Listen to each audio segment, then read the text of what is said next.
Hello, everybody, and welcome back to the Scoop Slam Report right here on YouTube. Let me make sure we're looking good here today for your July 3rd, right before July 4th, the 4th of July of 2024.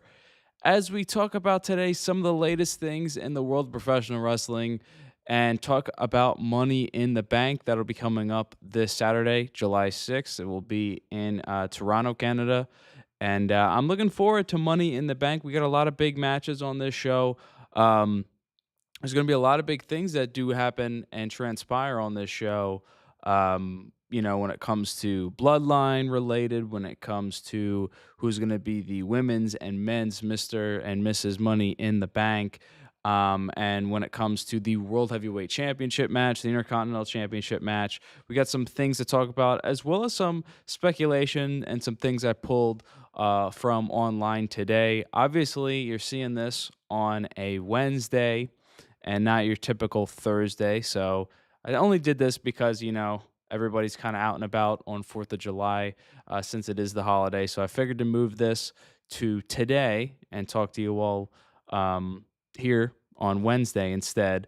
Obviously because of the holiday, but we'll be back on Thursday, and I'm very excited because when we are back on Thursday, I will be having Robert Martyr on the show, and that will be taking place if I have my dates right, it'll be July 11th is when Robert Martyr will be on the Scoop Slam Report, and it'll be an interview. I don't want to show it just yet on here. Oh, I think I did show maybe.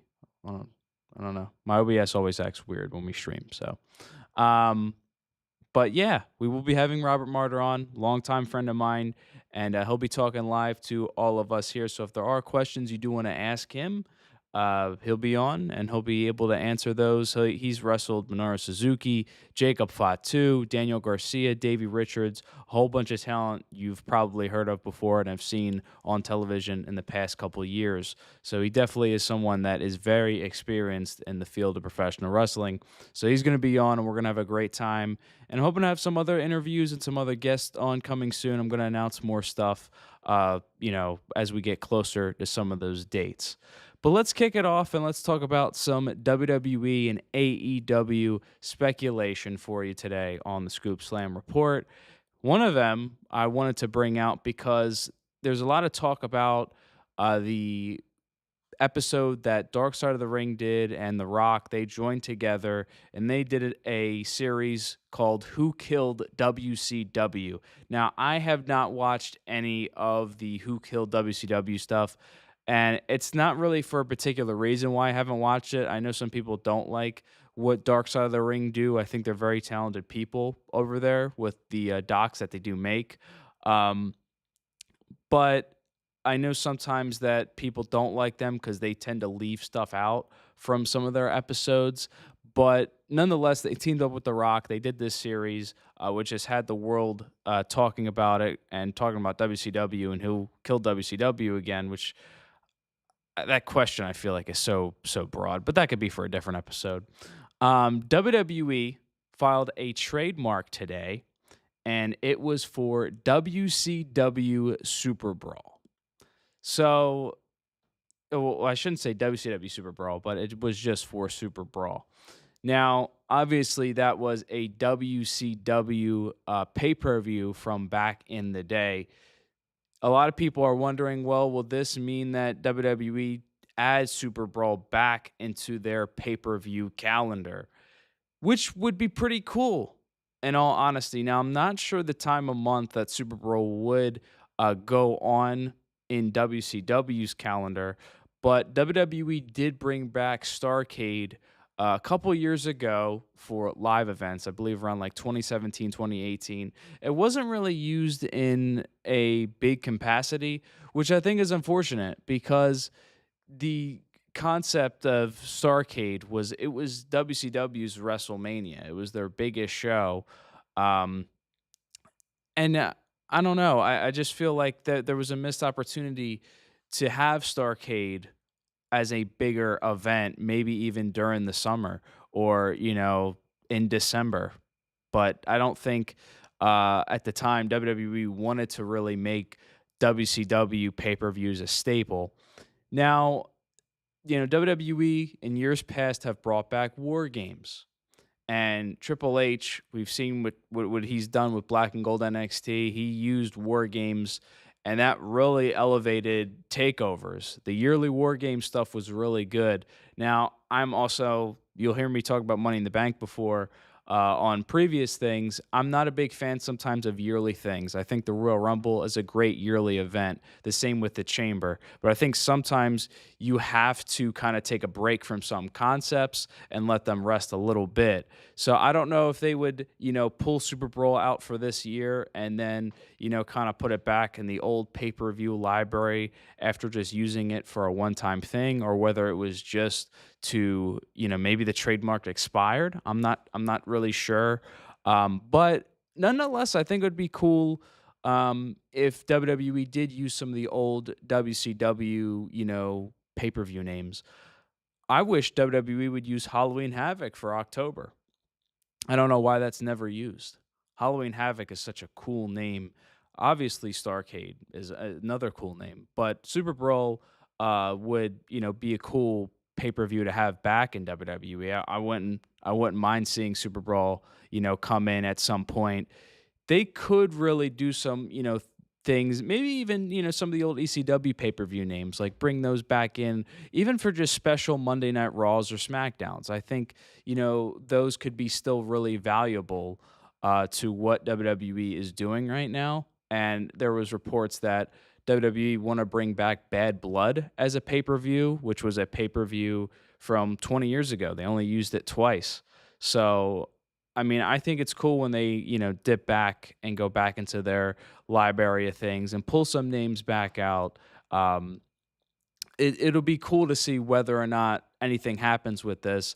And there's been people online talking about, well, what if, WWE decided to bring WCW, back as a brand? And, I wouldn't want to see WCW really back as a brand anymore. I think at this point it's just kind of over, you know. You do have, Rick Steiner's son, Braun Breaker. You do have Lexus King, Brian Pillman Jr.'s son. There is some talent there that could re-spark like that WCW kind of thing. But I'm really not just into that. I don't really. I'm not really interested to see that kind of thing take shape really again.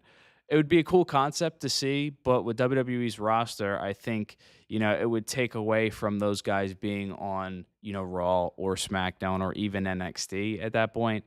So, I don't know. Maybe we'll put a poll up down the road and see what people really think about WCW coming back as a brand again. But I think, that kind of era is over. And I do like what WWE just has going for it now, focusing on those three brands and focusing on the talent that they do have. Adding WCW again, I don't know how that would really affect things I don't even know how would you put it on television is the other thing. So there's a lot of what ifs to that. But anyway, just getting back to Super Bowl to put a bow in this. It would be cool to see back on the pay-per-view calendar. I wouldn't mind it. I wouldn't mind seeing WWE, kind of go back into that pay-per-view library. It's nostalgic in a way when they do have things like that and bring those pay-per-view concepts back into a modern world. So it'll be interesting to see, what kind of ends up happening with that. But there is the possibility of nothing happening with it either. Just, maybe for them to keep the trademark and to, have it be used in other things, maybe even just for Peacock and, for WCW. So we'll see, where that kind of goes and whether WWE does announce anything with that. Going more into some of the AEW side of things, Mercedes Moné has creative control. Well, Mercedes Moné said online that she does have creative control in AEW. Now, before everyone starts thinking, it's Hulk Hogan kind of style creative control, I really don't think she means that she has creative control of her, wins and losses and whether she's going to, you know, pull a Hulk Hogan, that kind of thing. I really don't think that's the case. Um, Mercedes to me is a very valuable talent. I know that she's gotten a lot of hate online, but Mercedes, Sasha Banks, is a great professional wrestler when it comes down to it. I don't, really know. I can't really comment on her AEW run that much because, if, in all honesty, I haven't really paid attention to it that much. I really haven't paid attention to what Mercedes has done in AEW, so I can't comment on her matches or any really of her character work because I haven't really paid attention to it. But I really don't think. I think when people think of creative control, I think people think of Hulk Hogan not wanting to lose, pulling the creative control card. Um, all of that to me, I think it's just a little oversaturated. Like it's I don't even know how to phrase it, but it's just to me when you hear creative control, I think instantly people go to that. Just I can't lose, I have to win, that kind of thing. So, Mercedes Monet, I think that for her in AEW, it's more of a character thing, and it's not anything that is going to limit Tony Khan or anyone else to do with her creatively. It's just more of she can add input on certain things.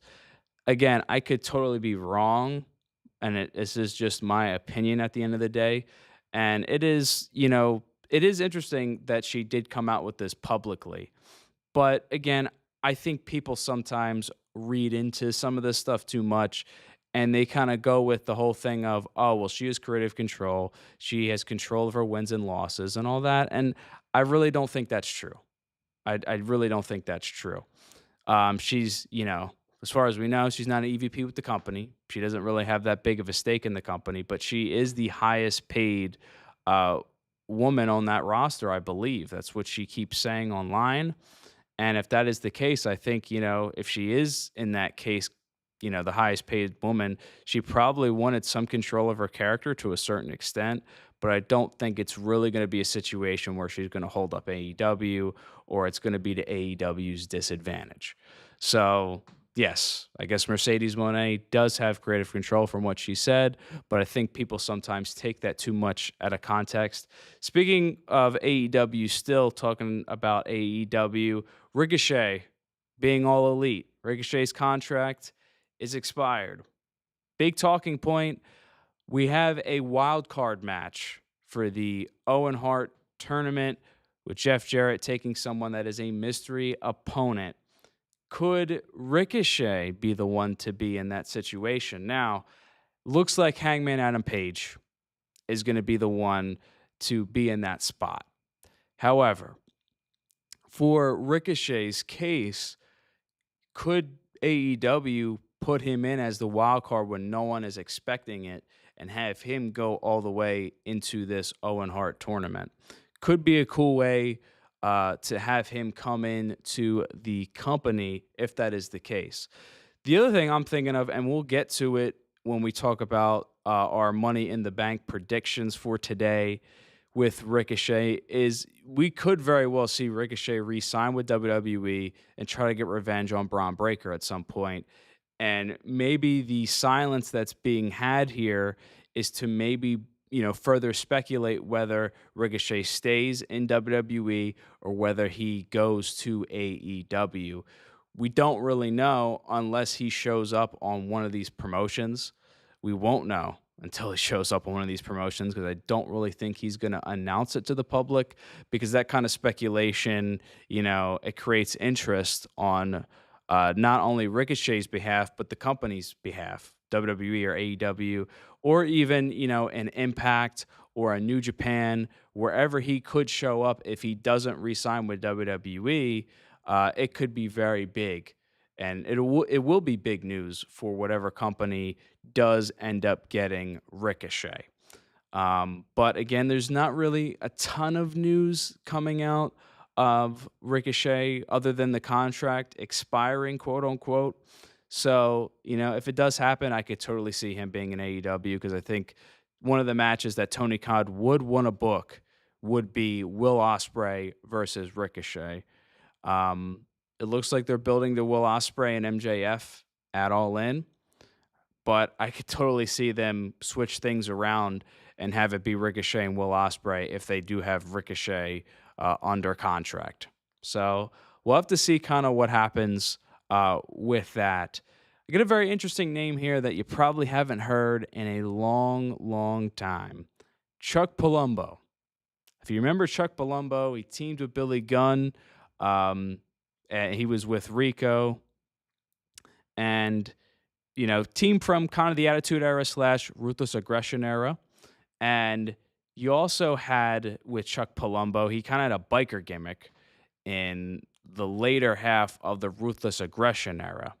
So with Chuck Palumbo, why I'm bringing this up is because Billy Gunn was asked on Chris Van Fleet's show about Chuck Palumbo possibly making an appearance in AEW and whether or not he would do something in a wrestling related sense. And this is the quote from Billy Gunn. He just has no desire right now. He has all his other stuff going on. I've asked him to do a couple of things. It's not that he won't do it for me. It's just not him anymore. The boys wanted him to come do my birthday celebration when we did the birthday thing. I called and asked him, and he's got so much other stuff going on that he's okay. He doesn't do any of the wrestling, and I get it. End quote for Billy Gunn there. I wouldn't mind seeing a Billy and Chuck reunion in AEW, especially with the Acclaimed. Especially with the Acclaimed, I think it'd be pretty fun to see those guys interact, all together in the ring. I think that would be really cool to see those guys kind of come together and celebrate all as one. Now, obviously, he wanted him to come to do the birthday celebration, and that didn't happen. But I mean, in wrestling, you always say never. And now that Billy Gunn kind of put that out there and that's kind of going around, it could, make some interest again for Chuck Palumbo for people to look up, wait, who was Chuck Palumbo? And then realize who he was as a professional wrestler. He wasn't a guy that was a world champion, but I thought he was a pretty good hand when it came to being in a wrestling ring, especially with Billy. Billy and Chuck, obviously, they kind of had that gimmick in the early 2000s that I wouldn't say was controversial, but it was kind of that kind of lovers kind of gimmick.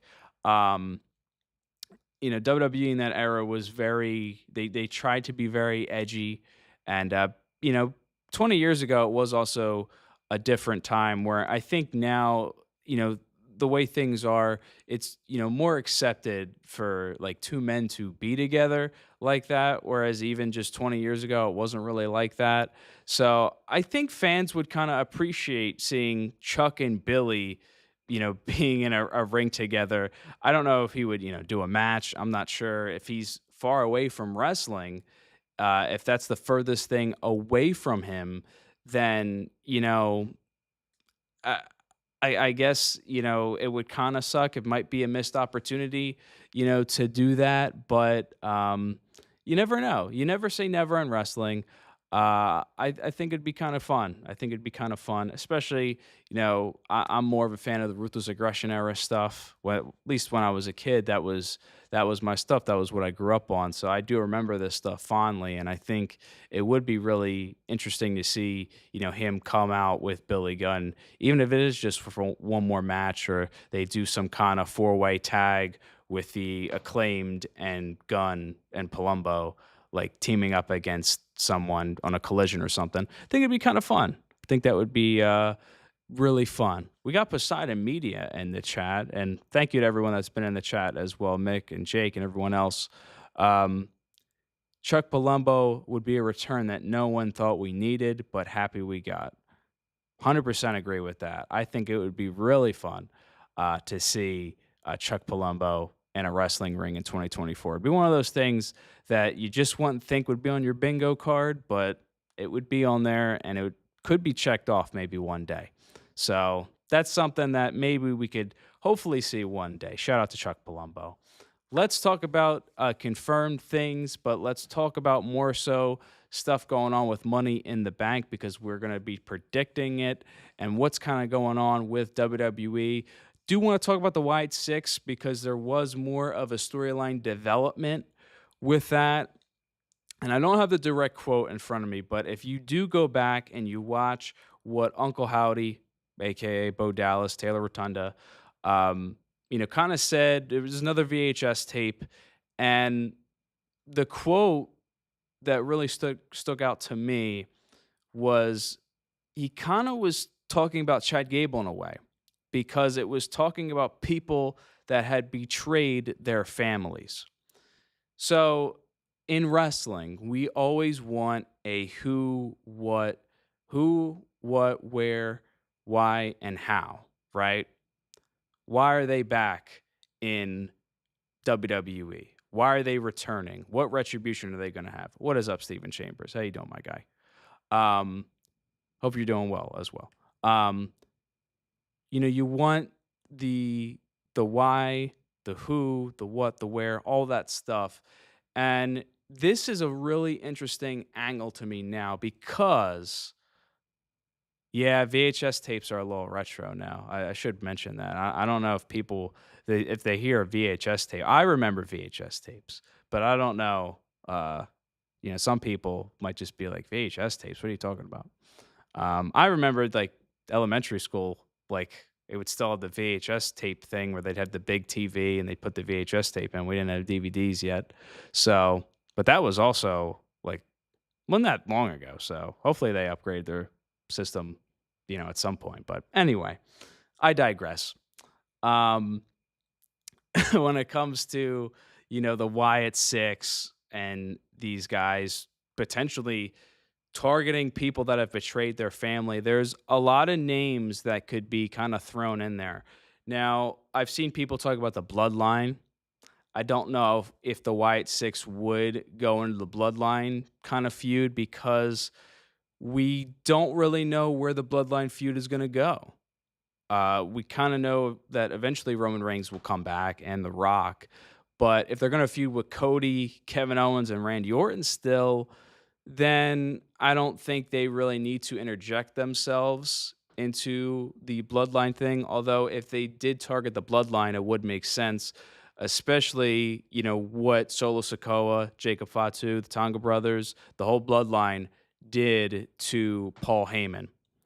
And then you have Chad Gable. Chad Gable, betrayed Alpha Academy in a way, berated Otis, berated Akira Tozawa, Maxine Dupree. They've already targeted him. Another person to think about also is Jey Uso. Now, did Jey Uso, really betray his family? I think more so that his family betrayed him.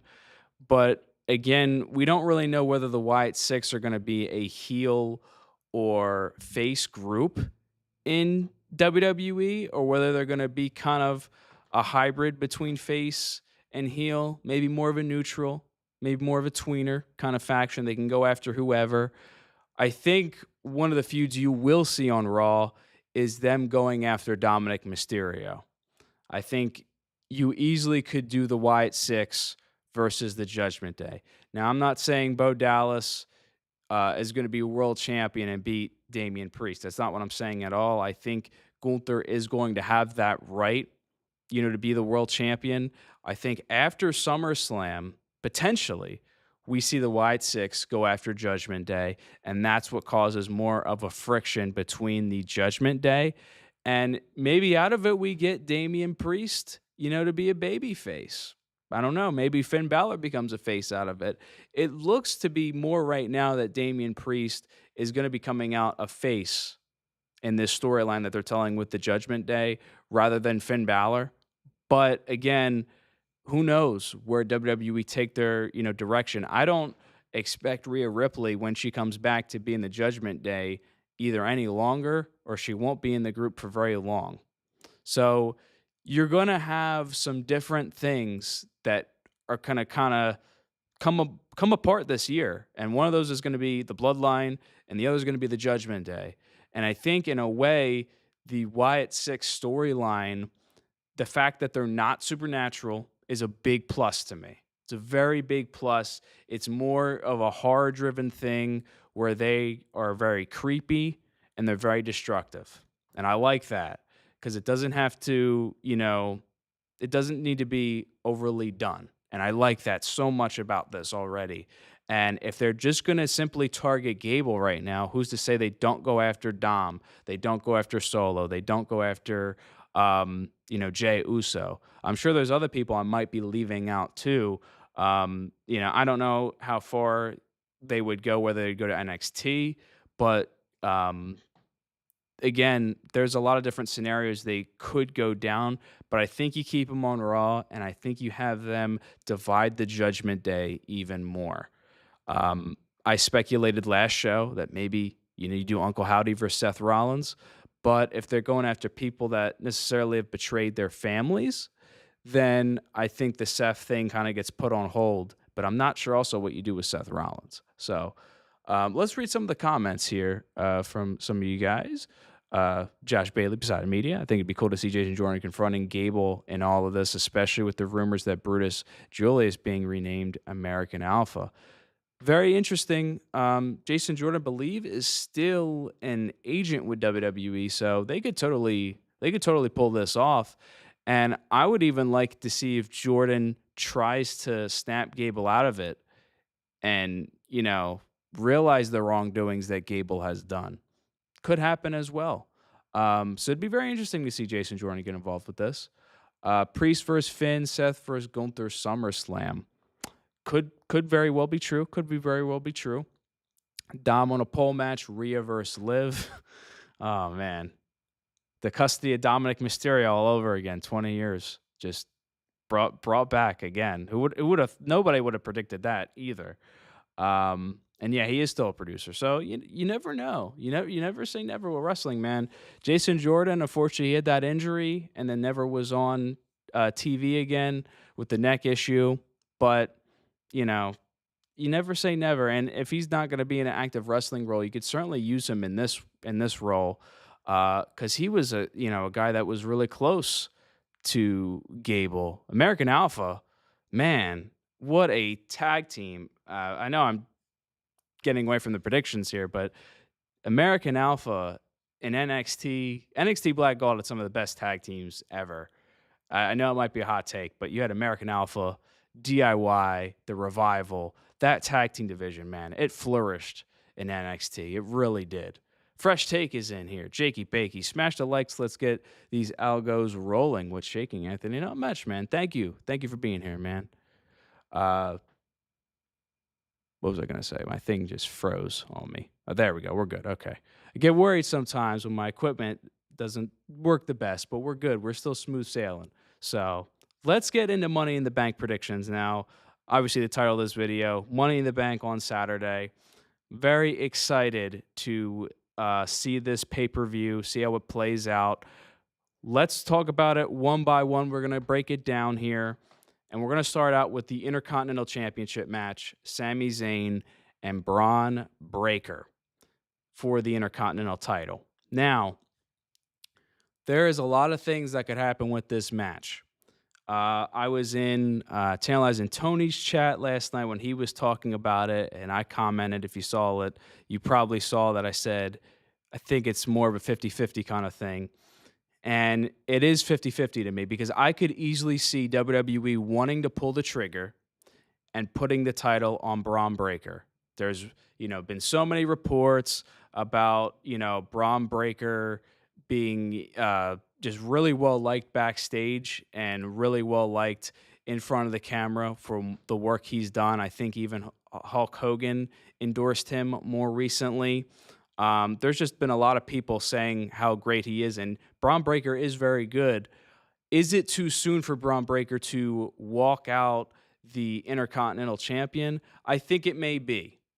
But if you do want to make an impact with someone and push them to the moon, like Steven just said, you could have Braun Breaker theoretically walk out Intercontinental Champion and push him to the mountaintop that way. The other, thing to think about, you're going to make Sami Zayn somewhat of a transitional champion if he does lose. Because Sami Zayn did beat Gunther, ended the longest reigning Intercontinental Championship run in history of WWE. So if Sami Zayn loses this quickly, does that affect Sami Zayn?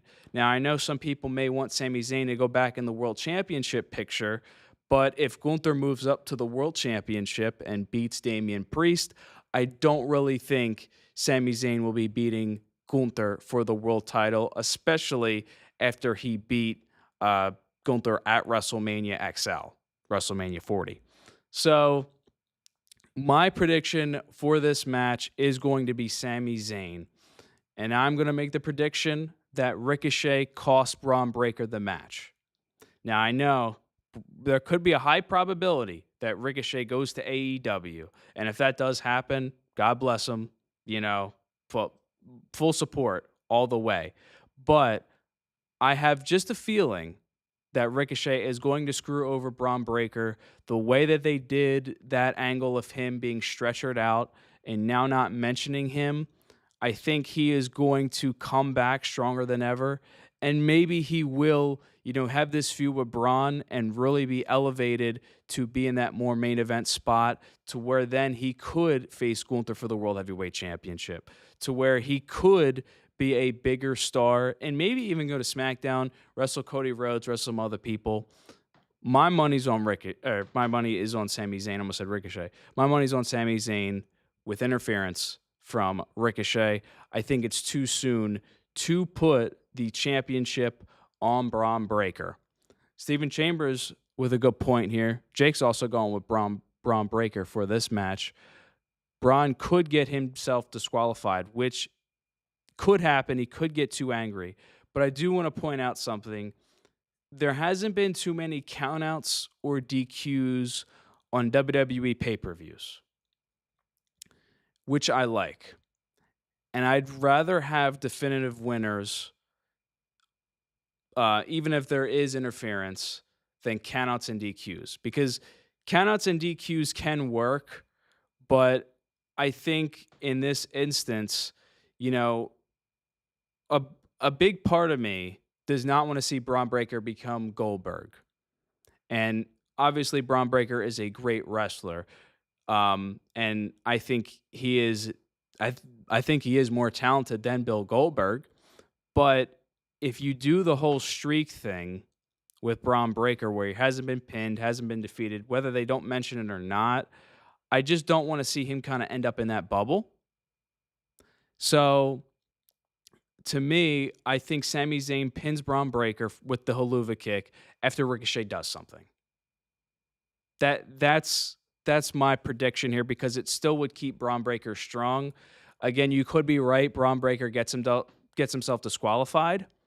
But to me, I think Sami Zayn keeping the championship on him for a little bit longer is better because, again, after you had this great Intercontinental Championship run, taking it off of Sami Zayn this quickly, I think kind of hurts the belt a little bit.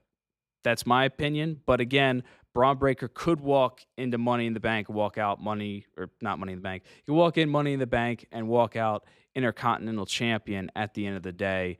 And he could look just definitive and destructive.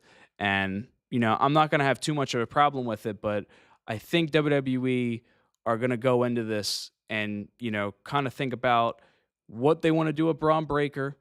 Because again, like I said, I don't want to see the Goldberg kind of thing of having a streak on the main roster or anything like that. I'd rather him still be a savage monster.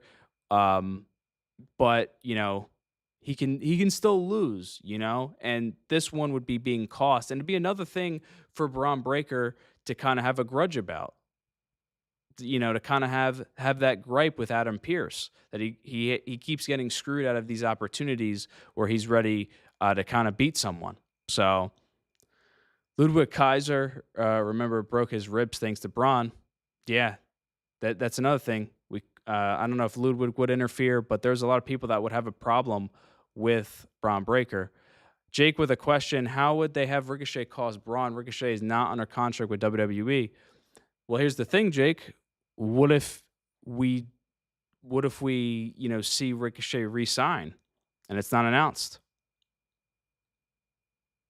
That's what I'm kind of saying is that, again, when it comes to, we were talking about it a little bit earlier with Ricochet, when it comes to talent, sometimes the speculation of appearing in a promotion or promotions is far more exciting than just outright knowing. Ricochet, we don't have a confirmed source that being a WWE or an AEW or Ricochet or any other promotion that have signed Ricochet. WWE has not let us know that Ricochet is not re-signing his contract. There's nothing to that right now. So for all we know, Ricochet could re-sign. Ricochet could cost Braun Breaker. You never know. So that's the prediction I'm going with. If Ricochet doesn't interfere in this match, it's going to be very hard for them to beat Braun Breaker with the amount of popularity that he does have. So let's talk about the World Heavyweight Championship match next. We have Damian Priest versus Seth Rollins. Now, if Damian Priest wins this match, Rollins cannot get another World Championship match as long as Damian Priest is the World Champion. If Rollins were to win this match, Damian Priest must leave the Judgment Day.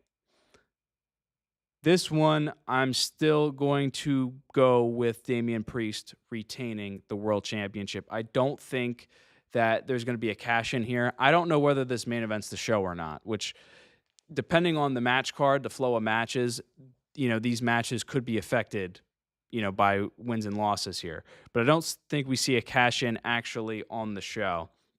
I love Seth Rollins. Seth Rollins was the MVP of WrestleMania 40. I was thankful enough to be there. Seth was the workhorse champion. If Seth were to get the belt back here, I don't know what he would really do. Now, he would have an excellent match against Gunther, but I'm not a big fan of, wrestlers winning the championship, only holding it a month, and then losing it. Especially in this era, I think Triple H is trying to kind of avoid that by all costs. I would love to see Seth Rollins and Gunther, and I think it could happen at another pay-per-view like Survivor Series or Royal Rumble or even at WrestleMania. It doesn't necessarily need to happen at SummerSlam. It could happen at another pay-per-view because if you think about it, Seth Rollins, right, he can't challenge for the world championship as long as Damian Priest is the world champion. If Priest is no longer the world champion, you still can do Rollins and Gunther. You can do it at another PLE. So to me, I got Priest winning this match. I know that they've been building this stuff with Finn Balor. We talked about that a little bit earlier. Don't know whether Liv and Dom have some kind of involvement in this, but I think, and I'm going to make the prediction here, Damian Priest retains, and the way he retains is because Balor comes out, doesn't want Finn Balor to come out, doesn't want the numbers advantage on Seth Rollins. Something happens where Finn gets taken out. And I think Dom and maybe even Liv have some kind of interference in this match. Maybe it is the whole Judgment Day that try to come out and help Damian win. But I have a feeling that maybe they'll try to change Priest's mind about Liv Morgan. And maybe he'll refuse, maybe he won't. But I think Damian Priest, he wants to go into this match. He said it on Raw. He just wants to do this by himself. If he can't do it by himself, he does look like a weaker champion in that regard because he's had interferences in each match. But if it gets to the point where he gets pissed and then he decides to break away from the Judgment Day or there's even further friction, that could be something that leads to something more where he does leave Judgment Day, becomes a baby face. There's a lot of different elements to consider here. I don't think, Seth is going to win back that world championship. We're going to read some of your comments, though, because I am interested to see what you guys are thinking. Jake, he's got Seth. Steven says Finn screws Priest, new champion Seth Rollins. Steven says, what match attracts fans, Priest versus Gunther or Seth versus Gunther? Picking Seth versus Gunther. I've seen this a lot in the community when it comes to the World Championship match on SummerSlam. There was a lot of people that were mad that Drew McIntyre did not get the World Championship, and we're kind of looking forward to more of Drew McIntyre versus Damian Priest, or sorry, Drew McIntyre versus CM Punk being for like the World Championship at SummerSlam, or Drew McIntyre versus Gunther for the World Championship at SummerSlam. Here's my thing. In this instance, right, you have a guy, Damian Priest. He's been there all year, wrestled great matches, wrestled really good matches. Damian Priest has done a good job as world champion. He looks the part. He is the part. Why would we take away what he just built up with the World Championship before one of the biggest PLEs for WWE in SummerSlam? He only won it back in April. So if we take away that, what does Damian Priest do at SummerSlam? He wrestles Finn Balor? I don't think that has enough hype to it yet, enough for it to be at SummerSlam, because they're only starting to build this tension up again with Damian and Finn Balor.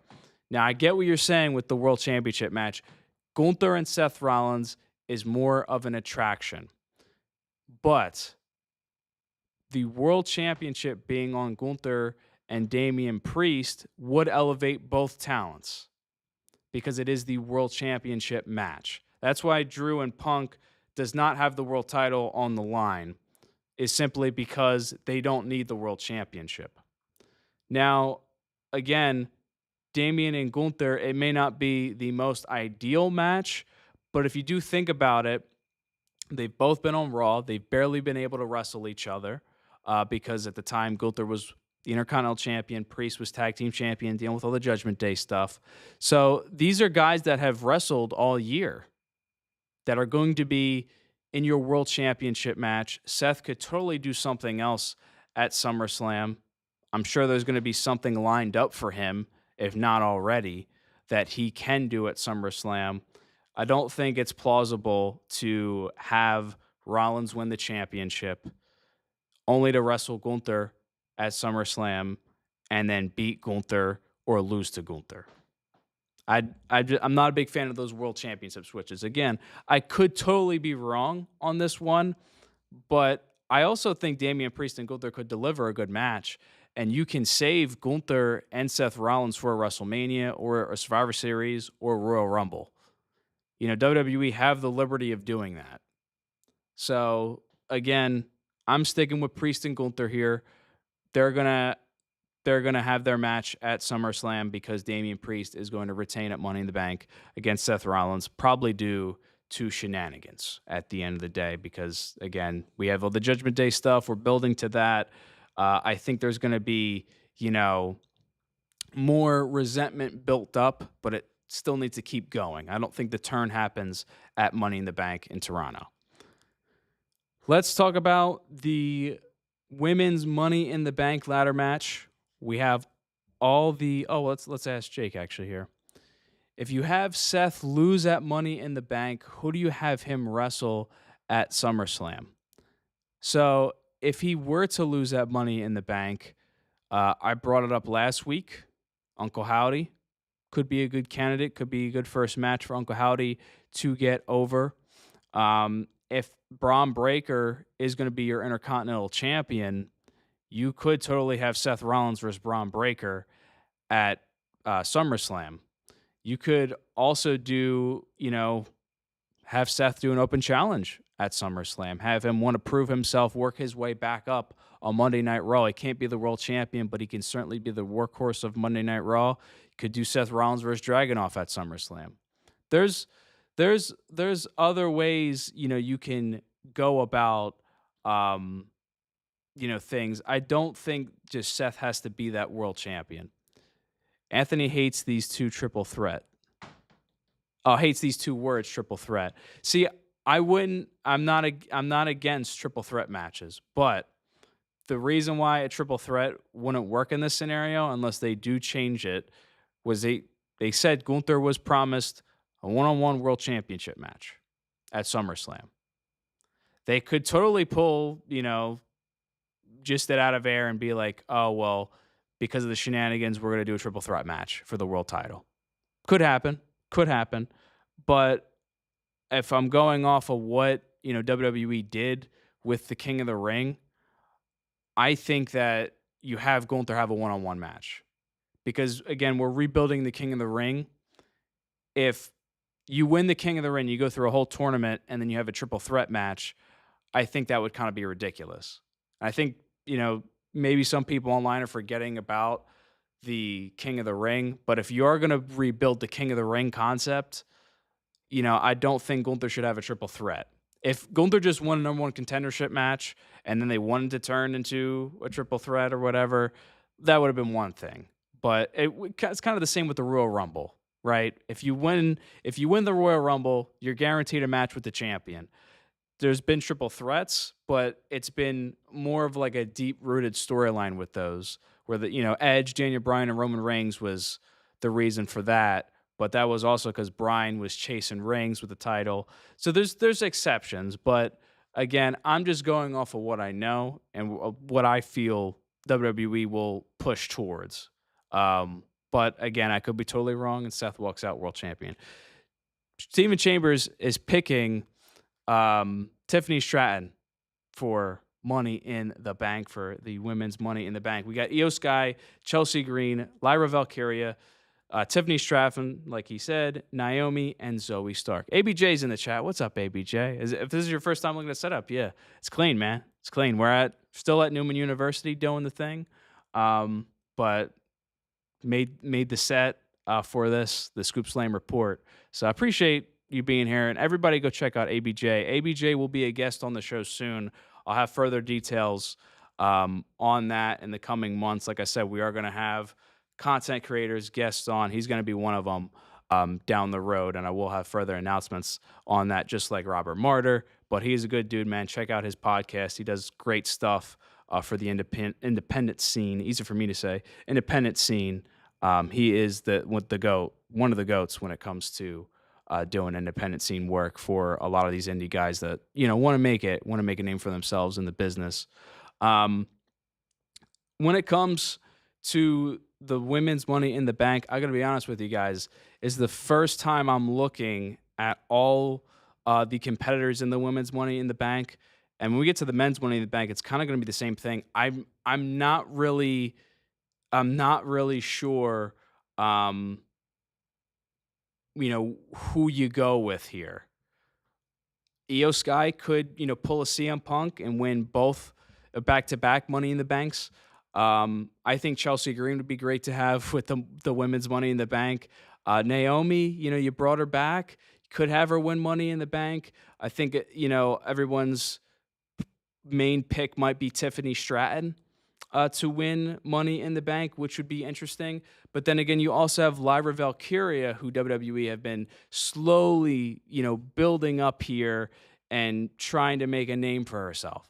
So if I had to go with a solid pick, I would probably have to agree with Steven and Jake and go with Tiffany Stratton.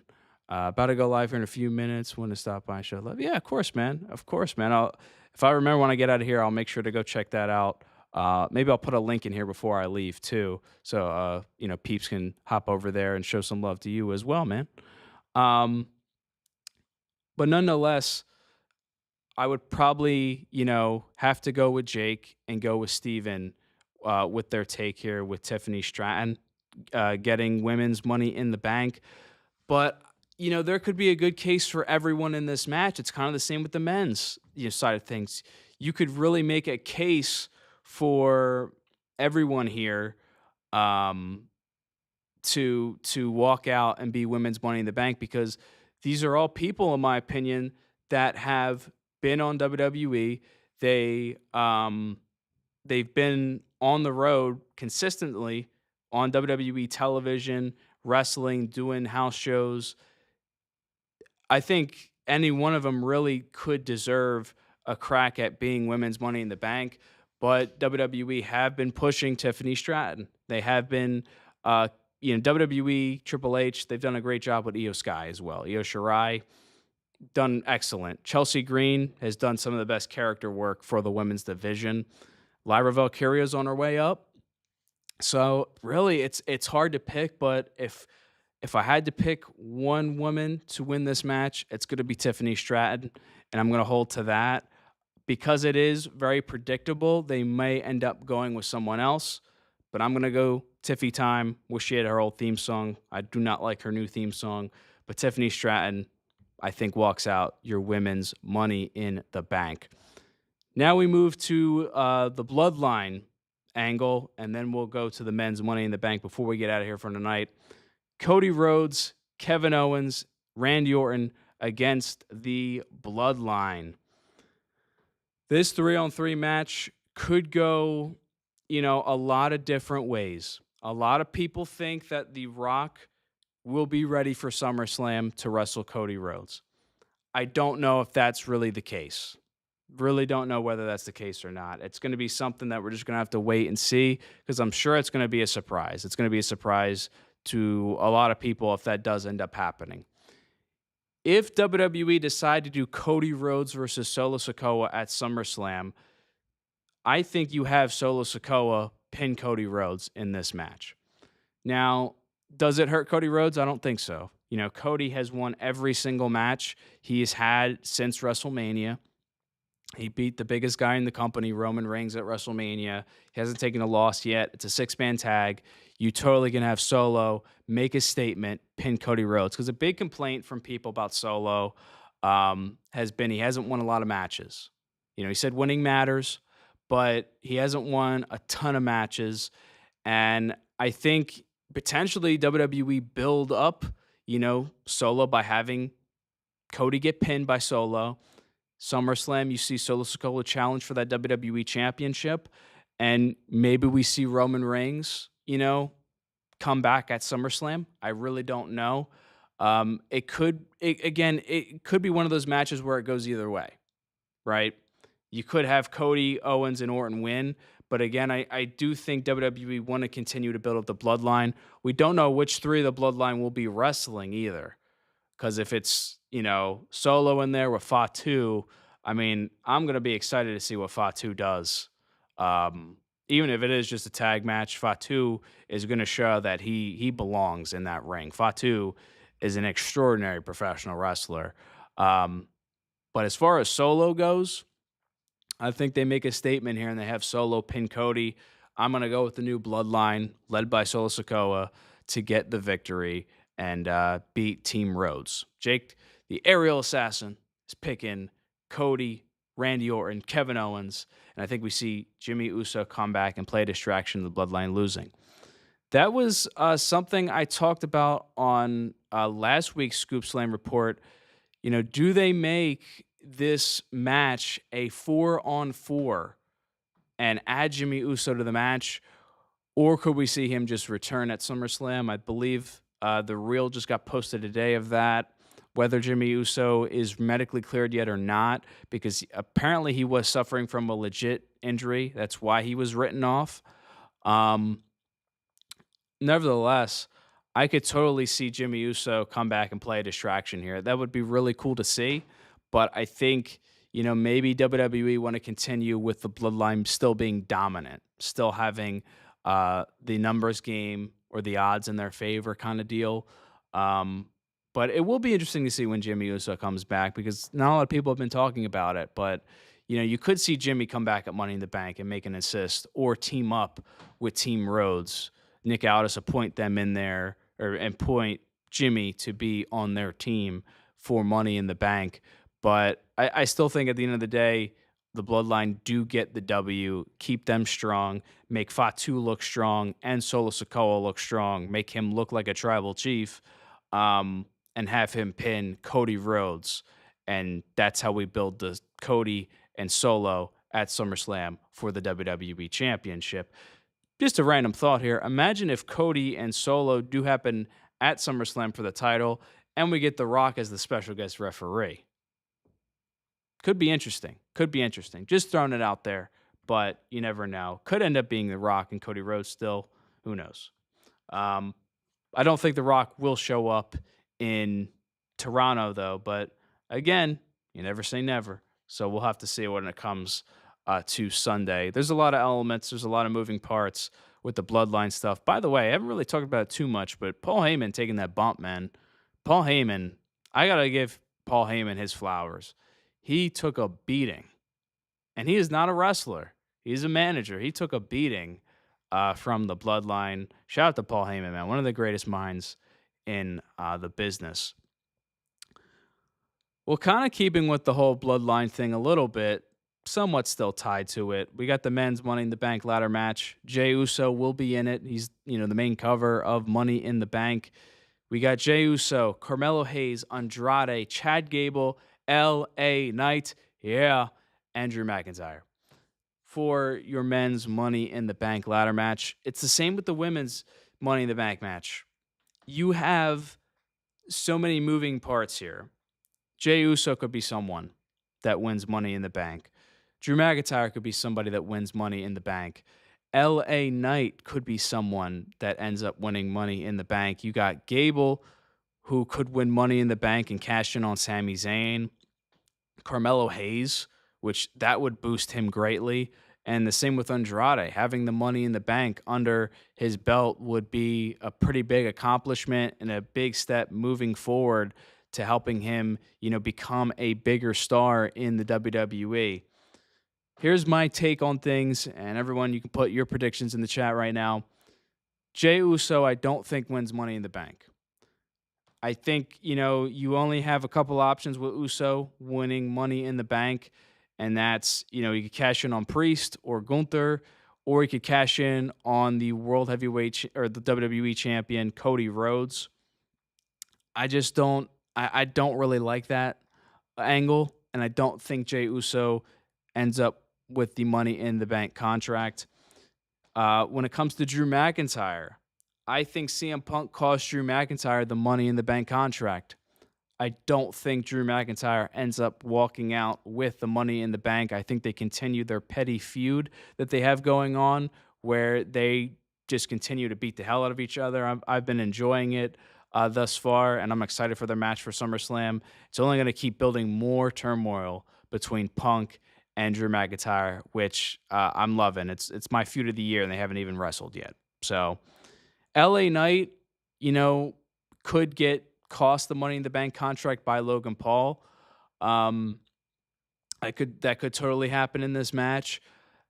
LA Knight, I would love to see him with Money in the Bank, but I think he beats Logan Paul for the U.S. title, and he is that going to be that solid U.S. champion for a while. I don't really see him winning Money in the Bank at this point. I think last year would have been cool to see him win Money in the Bank, but I think this year LA Knight does not win Money in the Bank. Chad Gable, Andrade, and Carmelo Hayes. These three names, to me, one of these three men will walk out with the Money in the Bank contract, and I would honestly love to see Chad Gable get it. WWE have been using Gable greatly now.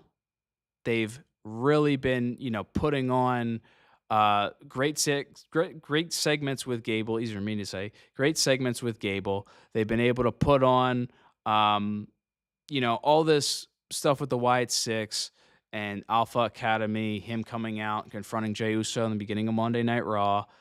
Give Gable the Money in the Bank and have him cash in on Sami Zayn. That's my take on things. Now, you could have the Wyatt Six interfere in this match. But again, if we're gonna have Punk interfere, if we're gonna have Logan Paul interfere, I don't think we can have three interferences because that's just too many. So I don't know. I mean, you could knock out one of those interferences to put a Wyatt Six thing in there, but I think they keep them on Raw still. I think they make a pay-per-view debut altogether almost when Howdy wrestles. So that's my guess on things. And when you got Carmelo Hayes and Andrade, man, these two guys would be great as Money in the Bank to help boost their career up. I would love to see Carmelo cash in and become a world champion. The same with Andrade.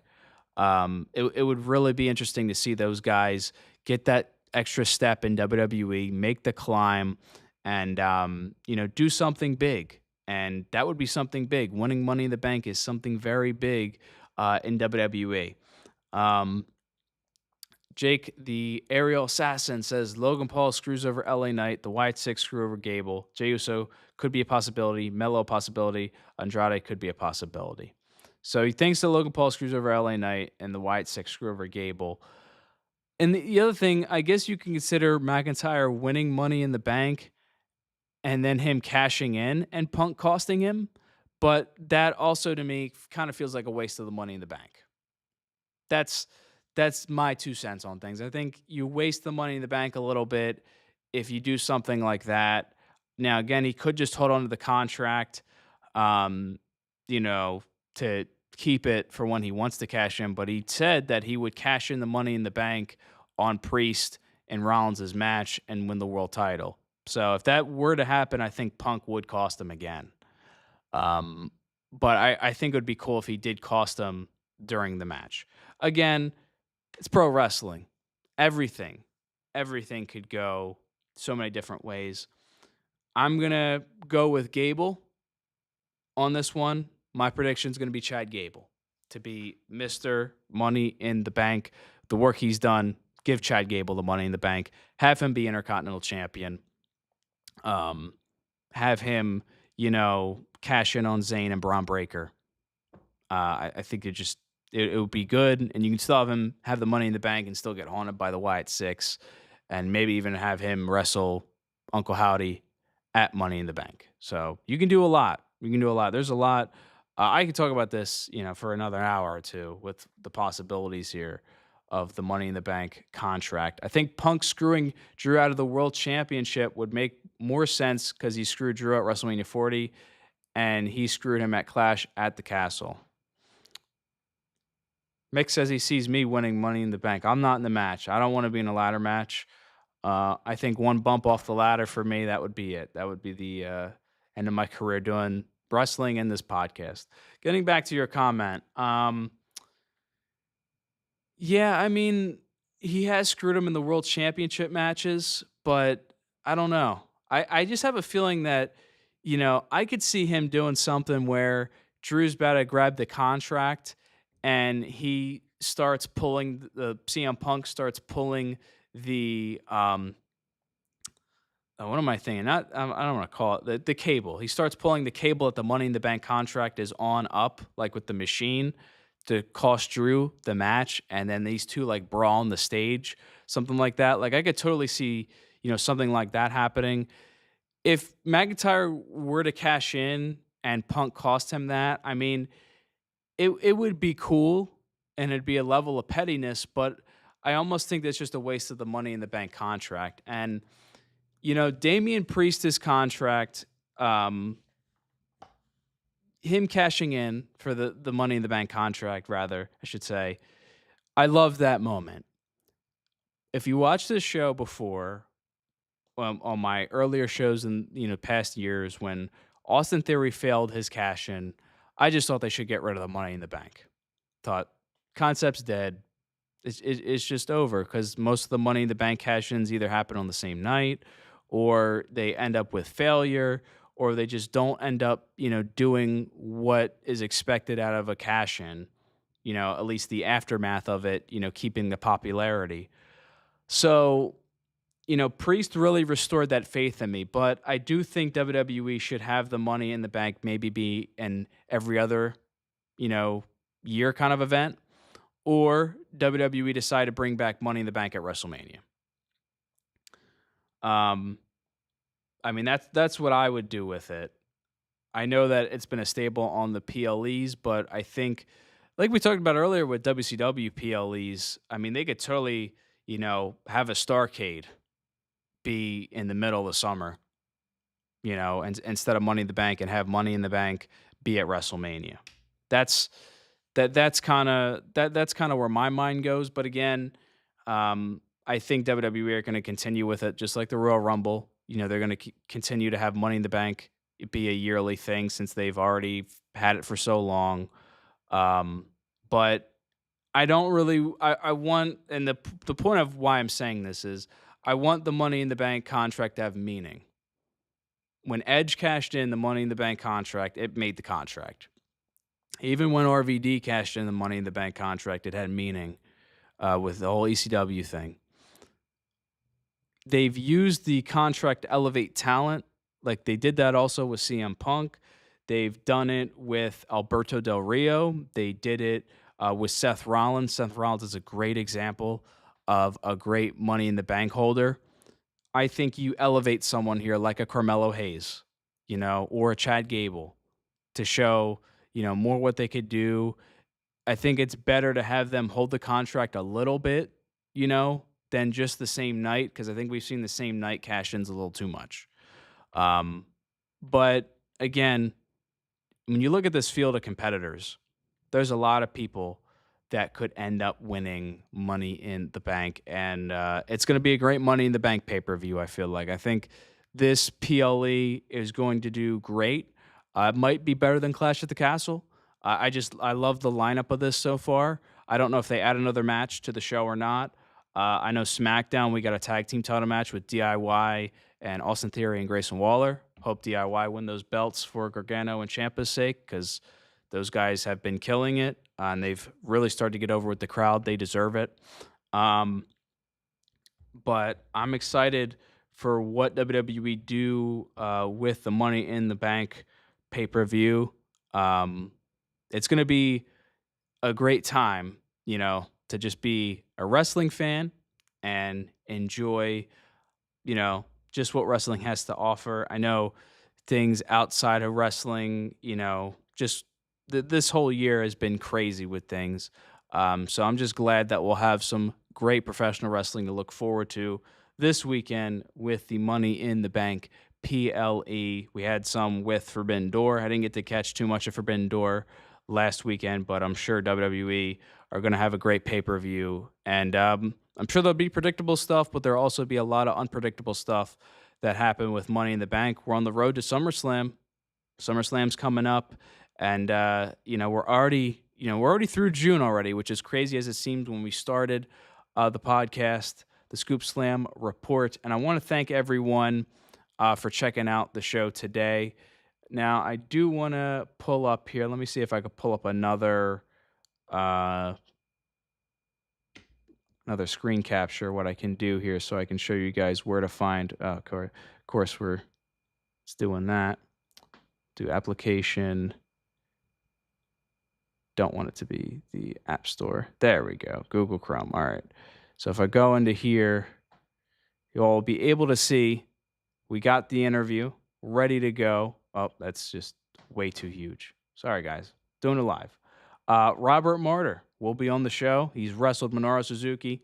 He's wrestled Jacob Fatu. He's wrestled Daniel Garcia. He's wrestled a plethora of names you've probably heard in WWE or AEW. It's happening next Thursday, so the show won't be on Wednesday next week. It was only on Wednesday because of 4th of July.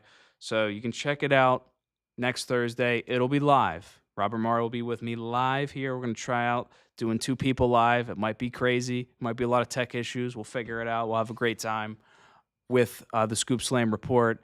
And I'm really excited for Robert Martyr to be on. He's a friend I've known for nearly a decade almost. And he's killing it when it comes to the pro wrestling world. And I'm excited to see where he goes from here. But when I put, he is the future of pro wrestling, to me, he is the future of pro wrestling. Thanks, everyone, for being in the chat tonight, talking about Money in the Bank. If you're watching it, whether you're watching it live or in post, make sure to hit the like button on this video. So, like Jakey Bakey said earlier, the algos get, this video pushing out. We got videos also on the channel. I just posted some clips of the Scoop Slam Report. We had the Shane McMahon clip from a couple weeks ago, and we also had the Hardy Boys, me talking about them potentially in WWE. I'm sure one part of this show will get clipped on to YouTube next week on Tuesday. And I'm excited. We got some interviews coming up. We got some guests coming on. It's going to be a good time to be a fan of the channel on the Anthony Lenetti Show. Thank you, everyone, and I'll see you very soon again on the Scoop Slam Report podcast. Have a great 4th of July weekend.